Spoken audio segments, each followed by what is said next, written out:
Selamat pagi. Untuk menindaklanjuti pelatihan metodologi pembelajaran oleh Kementerian Agama Provinsi Papua Tengah, saya Lucia Wangke, guru SMK Negeri 2 Teknologi dan Rekayasa Mabire, akan melakukan video pembelajaran kelas 10 semester 2 dengan materi Kitab Suci Perjanjian Lama dan Perjanjian Baru.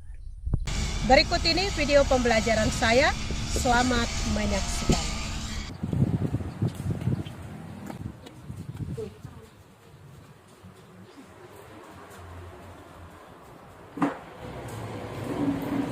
Selamat pagi,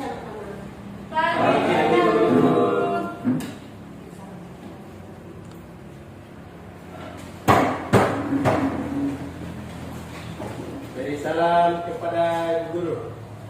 Selamat pagi guru. Selamat pagi anak-anak sekalian. Apa kabar hari ini? Baik. Luar biasa.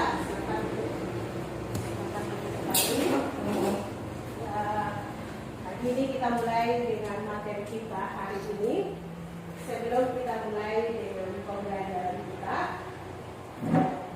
guru minta siswa untuk pimpin doa. Salah satu siswa minta.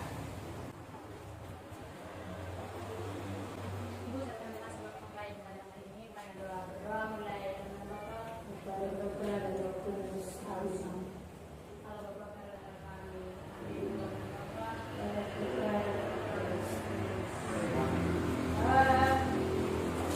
Sebelum kita belajar, guru siswa hari ini ada yang tidak masuk. Siapa yang tidak masuk hari ini? Emang. Manuel. Manuel kenapa tidak masuk? Atau ada yang tahu alasannya?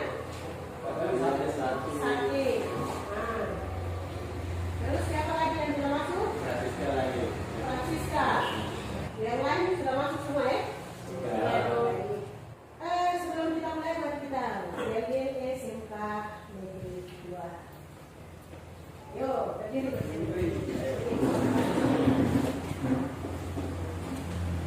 Lihat SMK 2. SMK.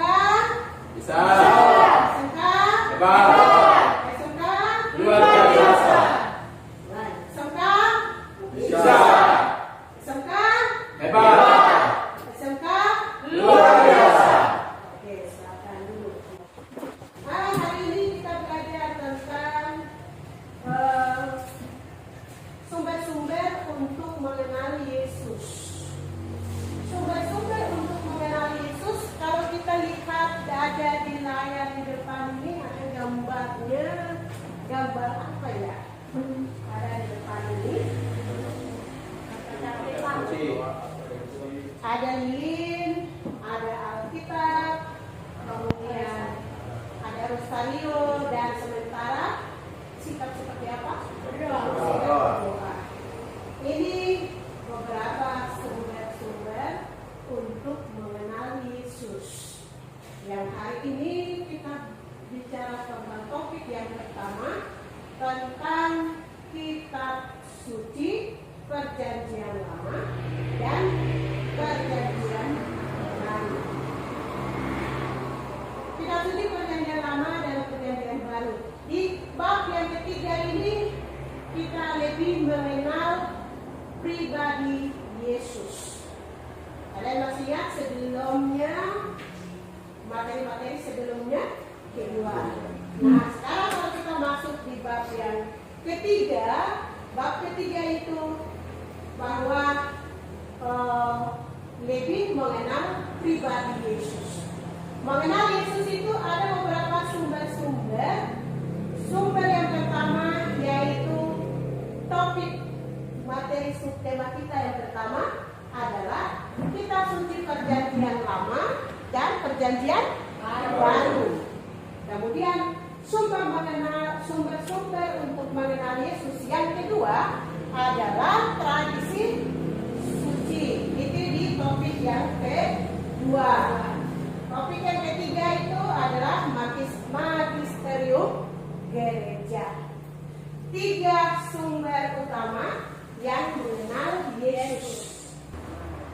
Lalu kita lihat dalam tujuan pembelajaran kita hari ini bahwa peserta didik memahami kitab suci sebagai sabda Tuhan dan sumber utama untuk mengenal Yesus.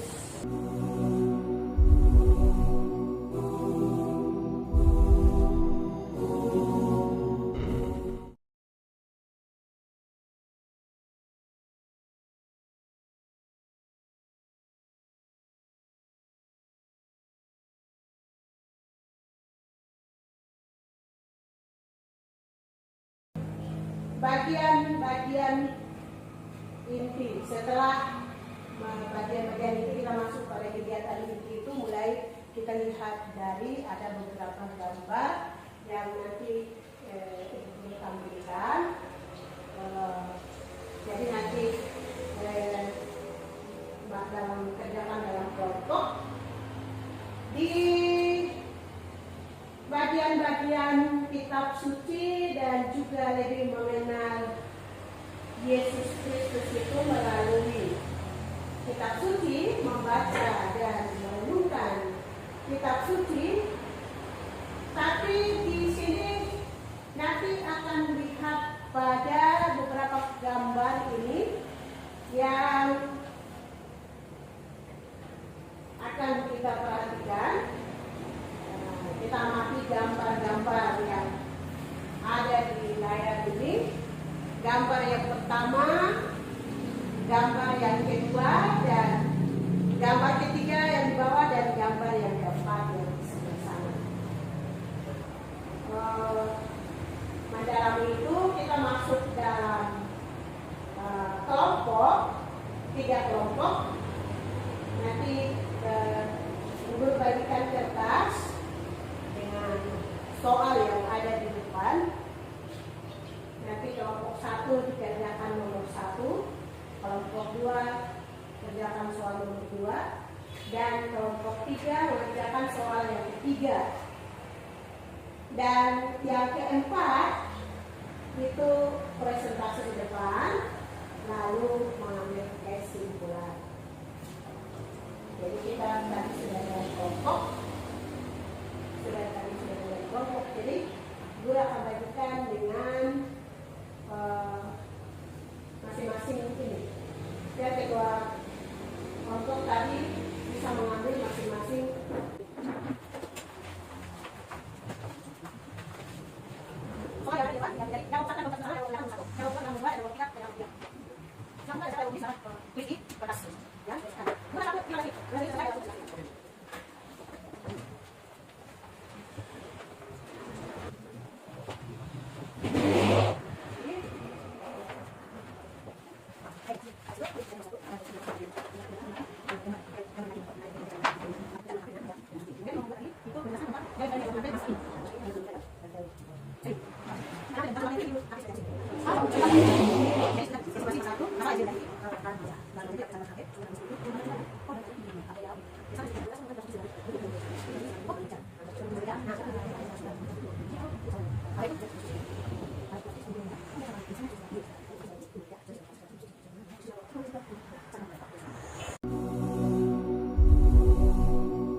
Baik, terima kasih waktu yang diberikan kepada kami kelompok 3.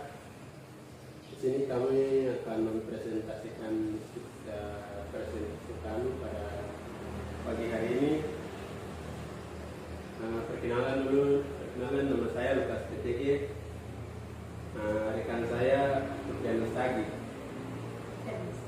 Di sini saya lanjut saja pada diskusi kami, yaitu nomor 3, menjelaskan perbedaan antara gambar kecanduan HP dan baca kitab suci. Dalam kecanduan HP yang poin pertama,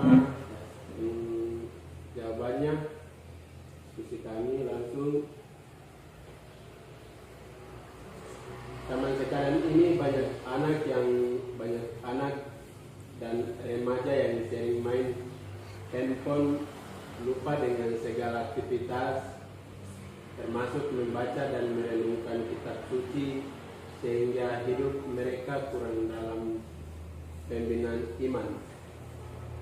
Terus dalam membaca kitab suci ada 3 poin, yaitu poin pertama, bagi yang mereka merenungkan kitab suci selalu hidup iman dan lebih mengenal Yesus. Karena dalam kitab suci kita menemukan bagaimana manusia yang sesungguhnya percaya dapat hidup. Yang poin kedua, pengalaman iman dan berbagai keadaan dan situasi, itulah yang menjadi kenyataan Alkitab. Yang poin ketiga atau terakhir, kitab suci selalu menjawab pertanyaan, siapakah Allah itu? Allah dilukiskan garis demi garis dan unsur yang paling sederhana dan primitif dalam keadaan tertua dari kitab suci sampai unsur yang paling luhur dan mendalam dalam kitab Santo Yohanes. Inilah presentase yang nomor ketiga. Mungkin dari teman-teman ada pertanyaan atau pendapat, masukan, kritik, teman-teman silakan. Yang nomor 3 yang menjelaskan perbedaan antara gambar kejaduan HP dan baca kitab suci. Dan baca kitab suci, mana yang ikut baru hidup baik dan benar?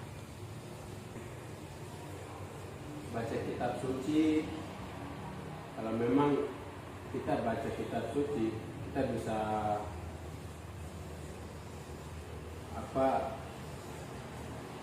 bisa melewati waktu juga bisa, kan kita mengenal Kristus dan mengingat makan juga bisa, namanya juga puasa.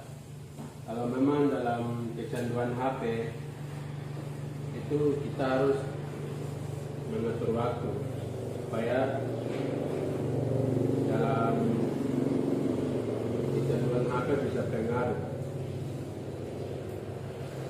dalam berbagai pengaruh, yaitu bisa lupa makan, bisa lupa tugas sekolah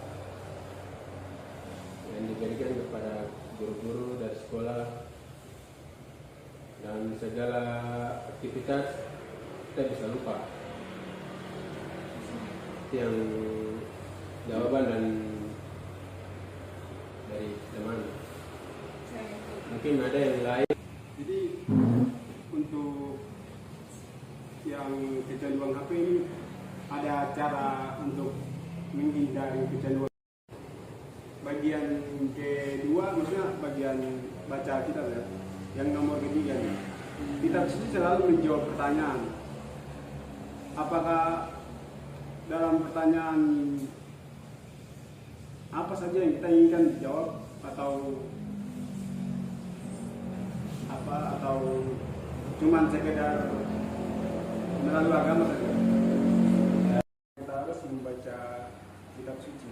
Yakni karena tidak mengenal kitab suci berarti tidak mengenal Tuhan.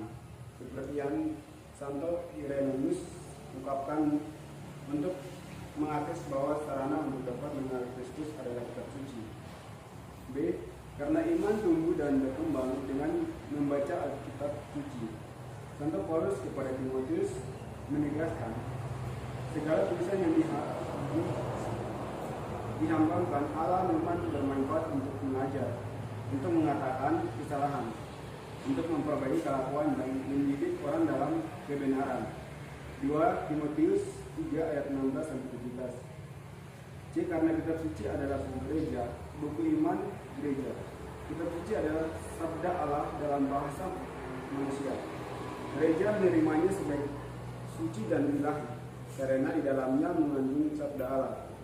Oleh karena itu, kitab suci atau Alkitab bersama tradisi merupakan tolok ukur tertinggi dalam iman gereja. B. Karena melalui kitab suci, kita dapat semakin mempersatukan diri dengan saudara-saudara kita dari gereja lain. Demikian masih terus kembalikan. Siapa lagi? Terima kasih waktu yang diberikan kepada saya. Terima kasih waktu yang diberikan kepada saya. Saya juga mengambil kesimpulan bahwa kitab suci sungguh sangat bermanfaat bagi hidup kita. Manfaat kitab suci bagi hidup kita untuk mengajar, untuk mengatakan kesalahan, untuk memperbaiki kelakuan, mendidik dalam kebenaran. Kesimpulan saya sekian.